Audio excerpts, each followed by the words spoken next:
ಇವತ್ತು ಎಷ್ಟು ಇಳುವರಿ ಬಂದದೆ, ಎಷ್ಟು ದುಡ್ಡು ಬಂದದೆ ಅಂತ ನಮ್ದು ಇಂಪಾರ್ಟೆಂಟ್ ಅಲ್ಲ. ಒಳ್ಳೆ ಬೆಳಿಬೇಕು ಅಂತಂದ್ರೆ ಅಷ್ಟು ಬಿದ್ದು ತುಂಬಾ ಖರ್ಚು ಮಾಡಿ ಬೆಳಿಬೇಕು. 70-80 ರೂಪಾಯಿ ಇದ್ದಾಗ ಇವತ್ತು 5 ಟನ್ ಬಂದ್ಬಿಡ್ತದೆ, ಅಲ್ಲಿಗೆ 70 ರೂಪಾಯಿ ಅಂದ್ರೆ ಕೌಂಟ್ ಮಾಡಿದ್ರೆ ಎಷ್ಟು ಆಗುತ್ತೆ, ಇಷ್ಟು ಬಂದ್ಬಿಡ್ತದೆ ಅಂತ ಅವೆಲ್ಲ ನಾವು ರೈತರ ಆಸೆ ಇಟ್ಕೊಳಕ್ ಆಗಲ್ಲ. ಮಾರ್ಕೆಟ್ಗೆ ಹೋಗ್ತಿದ್ದಂಗೆನೆ 70 ಇರೋದು 60 ಬರ್ತದೆ, 60 ಇರೋದು 20 ಬರ್ತದೆ, 20 ಬರೋದು 10 ಬರ್ತದೆ.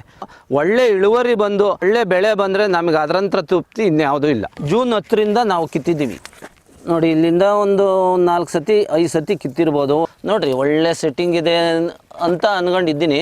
ಇನ್ನು ಇದೆಲ್ಲ ಸ್ವಲ್ಪ ದಪ್ಪ ಆಗಬೇಕು, ಇನ್ನೂ ಡೆವಲಪ್ ಆಗ್ತದೆ.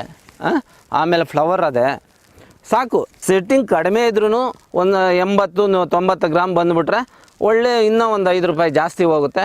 ವ್ಯವಸಾಯದಲ್ಲಿ ಇವಾಗ ತುಂಬ ಎಫೆಕ್ಟ್ ಆಗಿರೋದು ಲೇಬರೇ, ಆದರೂ ಬಿಡೋಂಗಿಲ್ಲ. ಇನ್ನು ಬಿಟ್ಟರೆ ನಾವೆಲ್ಲೇನೋ ಸೆಕ್ಯೂರಿಟಿಗೆ ಹೋಗ್ಬೇಕು. ನಮ್ಮ ವೃತ್ತಿನ ನಾವು ಬಿಡಬಾರ್ದು ಅಂದ್ಬಿಟ್ಟು ತ್ಯಾಗ ಮಾಡಿ ಮಾಡ್ತಾಯಿದ್ವಿ. ಮೇಯ್ನು ಮಾರ್ಕೆಟಲ್ಲಿ ಅವ್ರು ಚೆನ್ನಾಗಿ ಮಾರ್ಕೊಡ್ತಾರೆ ಅನ್ನೋದು ಇಂಪಾರ್ಟೆಂಟ್ ಅಲ್ಲ. ನಮ್ಮ ಸರಕು ಚೆನ್ನಾಗಿದೆ ಅಂದರೆ 4 ಜನ ಗಿರಾಕಿ ಬರುತ್ತೆ, 10 ಜನ ಬರ್ತಾರೆ, ಅವ್ರು ಮಾರೇಬೇಕು. ನೀನು ಕ್ವಾಲಿಟಿ ಇತ್ತು ಅಂದರೆ ಎಲ್ಲಿದ್ರೂ ಬೆಲೆ ಬಂದೇ ಬರ್ತದೆ.